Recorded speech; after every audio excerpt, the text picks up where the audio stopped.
The Syncretion of Polarization and Extremes. Part 17. Lebanon. Growing up with abuse, a life of extremes. Transposing emblem by Amina Ahmed. When I was about 9 years old, my little sister and I would always go out with my father when he went to shop at the supermarket. On one of those days, my shoelaces came untied.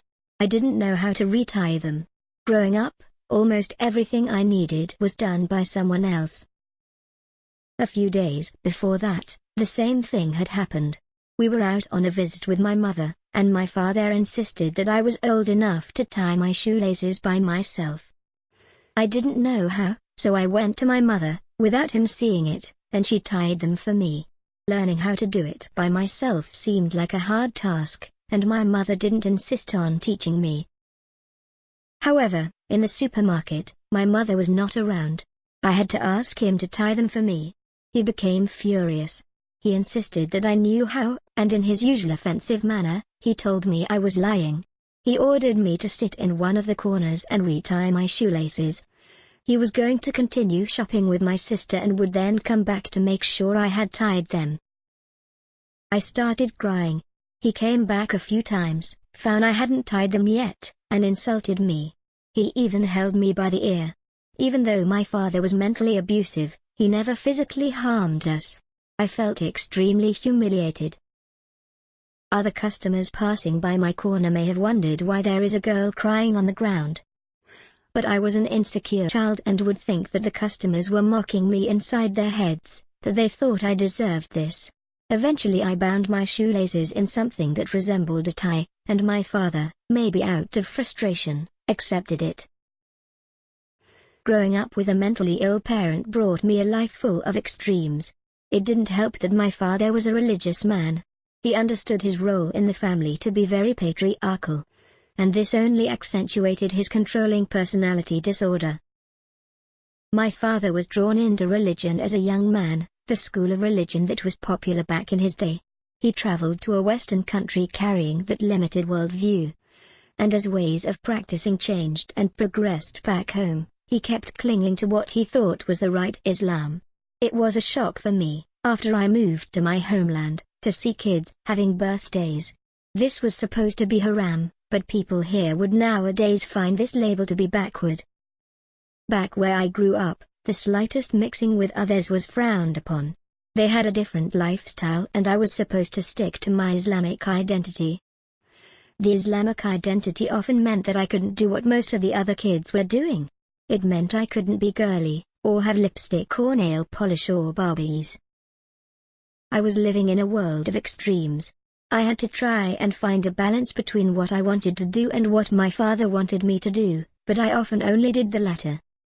I had to try to be as submissive as I could to avoid trouble, while at the same time trying to make sense of my father's illogical treatment. I had to learn to make sense of my feelings when my father would be very proud and encouraging, only to insult me a while later for the smallest mistake. I had to learn to live with a continuous feeling of worry, for my slightest actions and words could be held against me. He did have his nice moments though. He played with us, his children, a lot. He would tell us stories he invented and he would put in our additions as he went along. His controlling behavior was present all the time, but he could be kind and encouraging. It depended very much on his mood swings. He definitely loved us, though he never learned how to be a good parent, or a good person overall, and was mostly not aware of the damage he was causing. My mother on the other hand was a very submissive person. Having a weak personality, she was quickly defeated by my father, and lived a life of silent suffering. She was around all the time, but her presence didn't mean much. Even in the few instances where she would try to stand up for us when we were being verbally abused, she would be quickly shushed and told it is none of her business.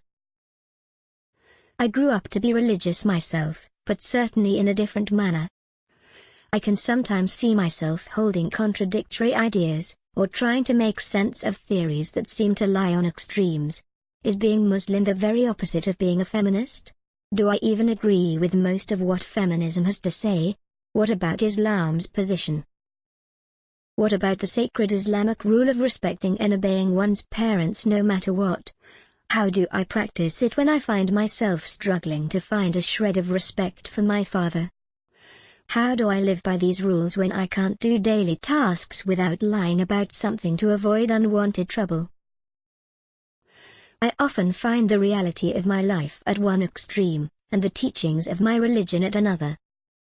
As an adult, I still live with my parents, like all other unmarried sons and daughters in my community.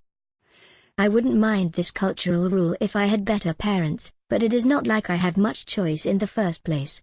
With our third world economy, it's almost impossible for someone to be financially independent by themselves over here. My father's behavior has partially improved, but it's still hard to live with him. He still tries to control major aspects of our lives, but I am at least emotionally shielded from him now. As I make big career plans and decisions regarding my future life, I still have to try to hold back and look reserved in front of him, for that has always been my life, a life of extremes.